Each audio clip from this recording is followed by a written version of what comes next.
Okay, I don't have any idea why some people do what they do, other than, I don't know, they're just trying to be provocative. They're trying to poke the eye of somebody else who they might think would be critical of their actions, or they're just out there having a gay old time, just a fun time. So let me show you this right here. I learned about this through Truth Seeker. Truth Seeker posted this on his X page. It says German soccer fans, and the name of the German football club, which is soccer in America, is called Kaiserslautern, and they represent the team called the WTF, or the Red Devils.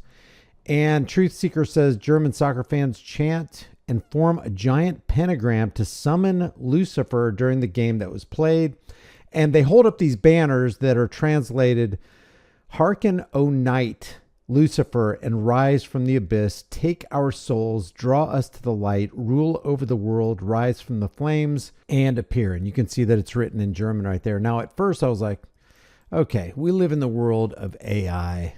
Could it be? And then there's this thing, this demon that appears, or it looks like a demon, or what people picture or are told are demons. It rises on this big giant curtain. And at first I'm thinking, okay, we live in the age of AI. Surely this is not real. Surely this is a joke. Somebody's just doing an AI spoof so that they can draw attention to themselves on the internet. And then I discovered, well, no, actually, this is something that did happen. Let me just show you some of this. I'm not going to play all this. I don't know if it's copyrighted or not. I'm going to show you the first part of it.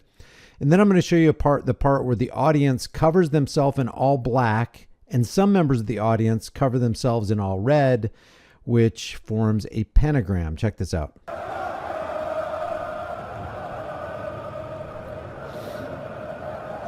Now I'm just going to fast forward this, and this is the part in the crowd that we're going to be looking at just right here. The pentagram is going to form right here, and everybody else in the audience, except for the people who form the pentagram, are going to be dressed in black, and then the rest of them are dressed in red. So here's where the pentagram appears, and everybody dresses in black. Pretty coordinated effort, if you ask me. Check that out. And then they raise these banners, the first of which says, "Hear us, Lucifer, and rise from the abyss. Take our souls to the light." That's what this says right here. We're going to watch the raising of the demon as well. You can see the netting where the demon is going to rise. So somehow a signal was given. Let me turn this down. I'm going to turn the audio down before they start chanting, because like I said, I don't know if this is copyrighted or not. So what happens is, I'm going to go ahead and time lapse this. Smoke starts rising from the head of the tip of the bottom of the pentagram right here. And then fireworks start going off on the other side over here. Again, the team is called the Red Devils. And then they start raising the demon right there. It's like the demon rises from the pentagram, which is pretty freaking interesting. And you can see that it's real because you got all these cameras focusing on it, and I zoomed in on one of these cameras, and yeah, what this guy, lower left right here, what you can see on the camera angle is what you see on the big angle here. And you got other people holding their cameras, and you can see obviously it's got the attention of the crowd. They're holding up their cameras, they're chanting, but I want you to hear the chant, because they start chanting this Lucifer chant. So the whole crowd gets involved in this. That's when they start raising the demon here.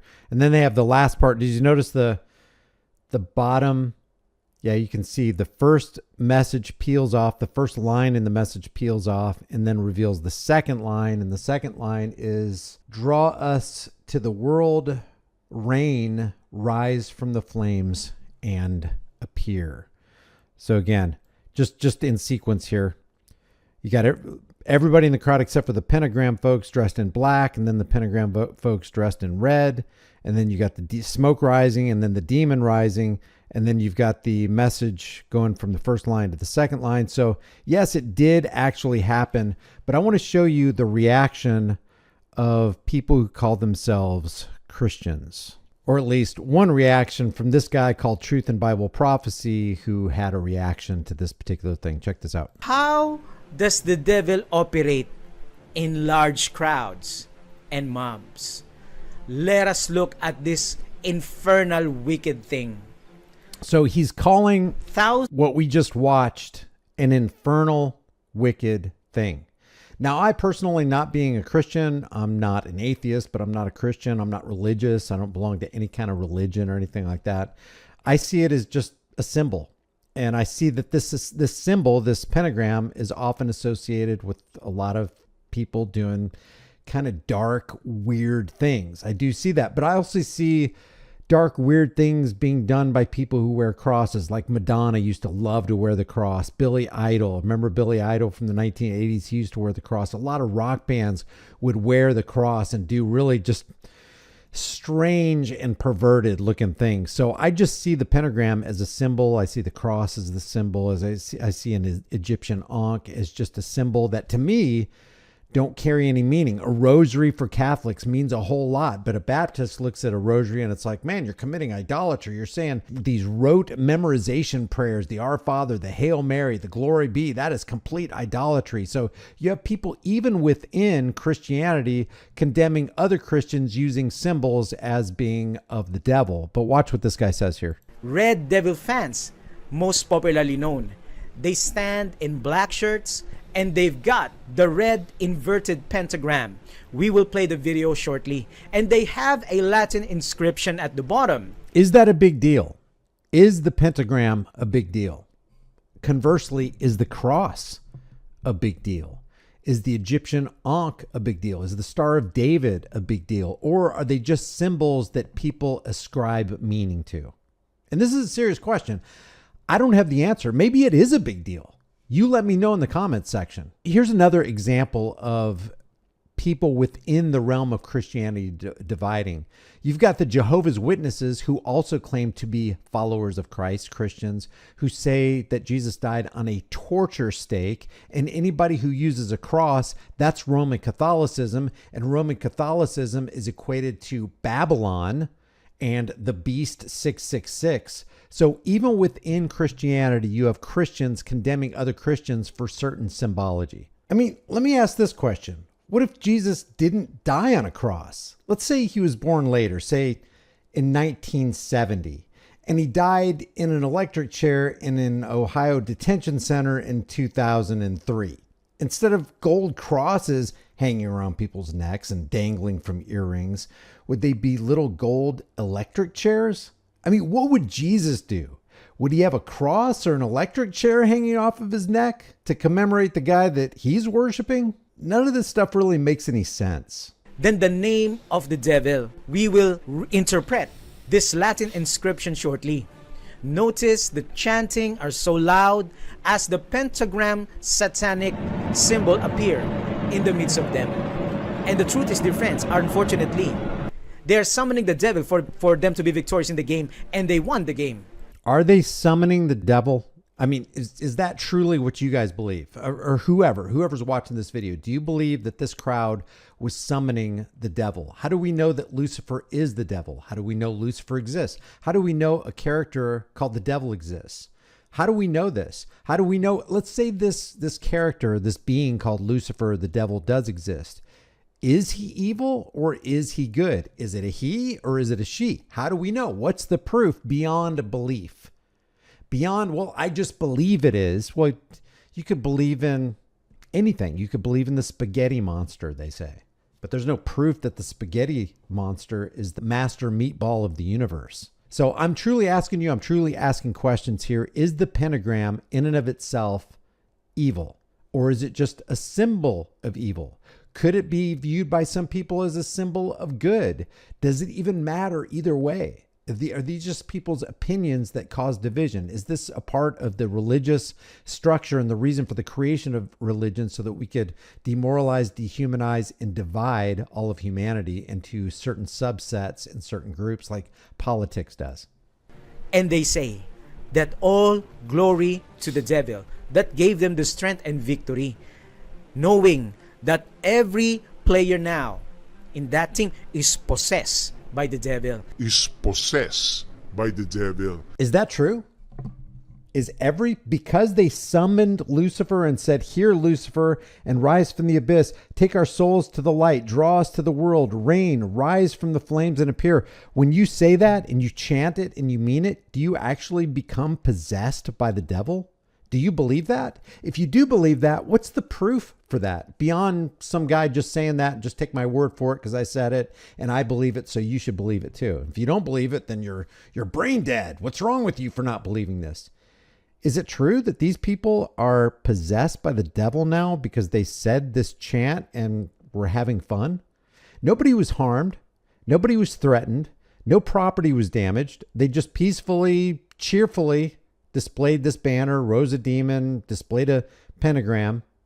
And as the emerging image in the middle of the infernal pentagram arose, the infernal pentagram. It's not just a regular pentagram. It's an infernal. It's a damnable pentagram, according to this guy.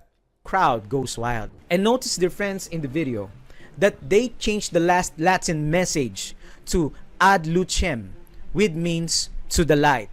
Nos traje, draw us or even drag us to the light.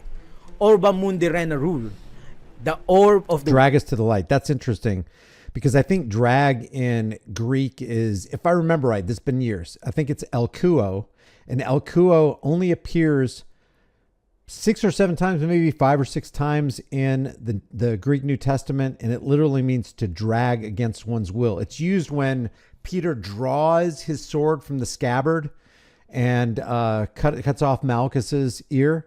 So that it's dragged against one's will. It's also used, Jesus also uses it and says, "No one can come to me unless the Father who sent me draws him or drags him against his will," which shows that it's kind of more like predestination, that you're in the good graces of God rather than your own free will independent of God. That's what it looks like. Look up predestination. There is a word, a Greek word for predestination. It's proorizo or praorizo. It means to determine in advance. Determined by you. Well, if he knew us in our mother's womb before we ever were, then the determination isn't from the person who was created in the womb, but it's from the person who created the person in the womb. So look it up. Elkuo, to drag against one's will, and praorizo, which means to limit or to determine in advance. Because predestination, whether you like it or not, is a doctrinal teaching of the Bible. So who predestined who? No one can come to me unless the Father who sent me drags him, and I will raise him up at the last day, is what it says. But again, I'm not a Bible scholar. You let me know what you think. A lot of people have interpretations, but hey, words have meaning. World, to rule in the orb of the world. And flamus means rise from the flames. Kaiser Lautern fans, the German... Yeah, that's true. Rise from the flames. That's what it means. Rise from the flames and appear. And then after they say that, that's when the demon banner is raised from the crowd. Football club is known for their incantations, their mask of the devil. They believe that their success comes from the dark side. And the more they chant and summon every game, the more the victory is guaranteed. Okay, first of all, do they really believe this, or is this all in good, clean fun? And let's say they actually did believe this. Are they harming something? Is that in and of itself evil? Is it evil to conjure up Lucifer? Is Lucifer a being? If Lucifer is a being, is this being dark or light, good or bad? And how do we know? How do we answer any of those questions? Let us watch the video carefully. Focus on the large crowd. I think if I was the devil and I wanted to deceive somebody, then I would appear not as a devil with fangs and a pitchfork and evil eyes and claws coming after you. If I wanted to really deceive people, I would disguise myself as a good guy, an angel of light. So it seems to me that if this is the devil, and if the devil really is bad, and you've got this demon rising up right here, it seems to me that that's not how, if you want to be an efficient devil, if you want to be an efficient demon, if you really want to deceive people, then you would appear as somebody who's a good and wholesome guy, maybe even an angel of light, like 2 Corinthians 11:14 says. And remember, Satan or Satan just means adversary or accuser. And we have to believe a book to buy the story that there is this evil entity, Satan, and there's this good entity, God, and then there's this intermediary entity who took the sins of the world, Jesus. You have to believe that. Now, am I saying I believe or not? I'm trying to keep myself out of it, but I do want to ask you guys a question. Is this show more than a show? Does this actually reveal something deeper, something spiritual, something more meaningful, something sinister? Or is this just all good, clean fun? Does this matter in the scope of human events? Is anyone being harmed? Are children being harmed by viewing this? By let's say there's a bunch of children in this crowd, and I have no doubt that there is, and they start learning these satanic incantations. Is a satanic incantation worse than saying just rote memorized prayers in the Roman Catholic Church or the Orthodox Christian Church, which seems to me pretty cult-like because you have the priests with the robes and they walk around with the incense and the holy water, and you have to genuflect and you have to call him Father. Which one's worse? The Catholic Church or just outright, if you want to call this Satanism? I don't even know if they call it Satanism. Leave your thoughts about this, because this is very, very interesting on the psychological level.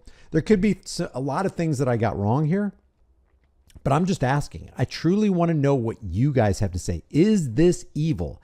If it's evil, what makes it evil? What's your definition of evil and darkness? And does your definition rely on knowledge and something that can be objectively proven, or is it just a belief? Leave your thoughts about this for the world and the global thought police in the comment section below. If you haven't done so already, subscribe to the channel, hit the bell notification icon, give it a thumbs up, share it with everybody you know. Go over to my Here's the Deal channel. That's my police accountability channel. Feel free to binge watch. I'm sure there's a lot of videos. Go to my most popular videos playlist and watch the top 5 or whatever. And let me know what you guys think about American policing today. I will see you in the next one.